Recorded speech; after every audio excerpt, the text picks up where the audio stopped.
Assalamualaikum warahmatullahi wabarakatuh. Perkenalkan, nama saya Dava Aditya. Saya dari Universitas Sultan Agung Tirtayasa, Fakultas Hukum, semester 4, kelas B. Pada kesempatan kali ini saya akan menganalisis kasus kebijakan pengurangan dana transfer ke daerah atau TKD oleh pemerintah pusat ditinjau dari perspektif hukum pemerintahan daerah. Langsung aja masuk ke soal nomor 1. Apakah kebijakan TKD ini sudah sesuai dengan prinsip otonomi daerah? Berdasarkan video Kompas yang sudah saya tonton, TKD dalam APBN 2006 turun dari 848 triliun menjadi 693 triliun.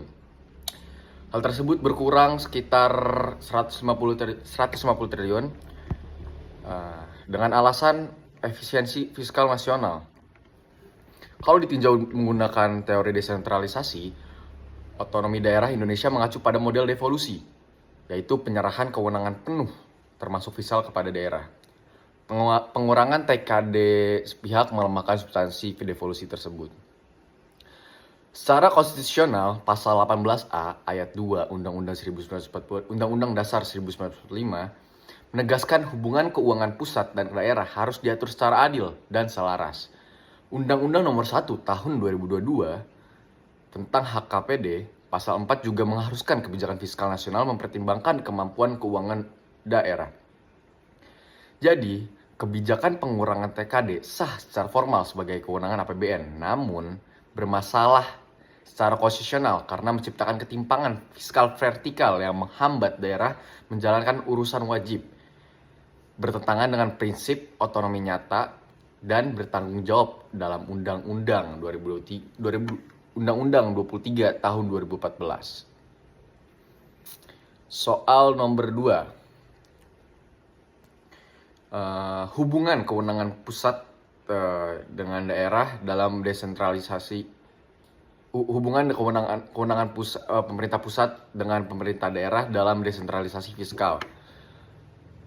Hubungan fiskal pusat dan daerah berlandaskan 3 pilar dalam Undang-Undang HKPD. Pertama, transfer ke daerah, meliputi DBH, DAU, DAK, dan dana desa sebagai instrumen redistribusi fiskal. Kedua, pendapatan asli daerah atau PAD dari pajak dan retribusi daerah. Dan yang ketiga, pinjaman daerah sesuai Peraturan Pemerintah Nomor 56 Tahun 2018. Pemerintah pusat memiliki kewenangan menentukan besaran TKD melalui APBN, namun harus memenuhi prinsip pertimbangan adil, transparan, dan akuntabel sesuai dengan pasal 2 Undang-Undang HKPD. Penurunan 150 triliun ini menciptakan kondisi unfunded mandate atau daerah dibebani urusan wajib tanpa pendanaan yang cukup. Ini adalah bentuk ketidakseimbangan fiskal vertikal yang bertentangan dengan semangat desentralisasi. Dan soal yang terakhir yaitu apakah tindakan pemerintah daerah yang menaikkan pajak daerah sebagai respon kebijakan pusat dapat dibenarkan secara hukum dan jelaskan berdasarkan asas hukum pemerintahan daerah. Oke, jadi landasan hukumnya adalah pasal 286 Undang-Undang Nomor 23 Undang-Undang 23 Tahun 2014 Junto Undang-Undang Nomor 1 Tahun 2022 yang memberikan kewenangan daerah memungut pajak dan retribusi daerah. Ada tiga asas yang harus dipenuhi. Yang pertama itu asas otonomi. Menaikkan pajak adalah ekspresi kewenangan fiskal daerah yang diakui undang-undang. Yang kedua itu asas legalitas.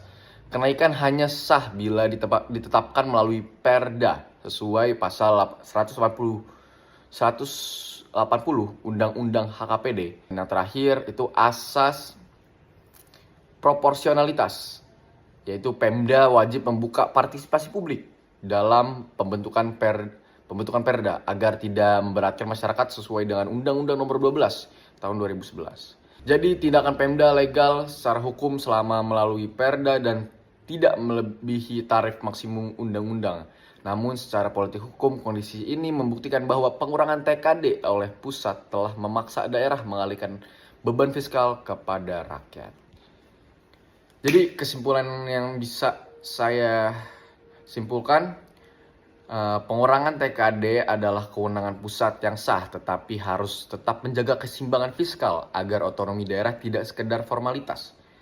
Respon Pemda menaikkan pajak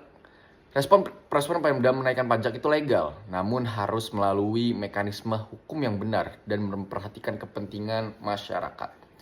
Demikian analisis saya. Wassalamualaikum warahmatullahi wabarakatuh.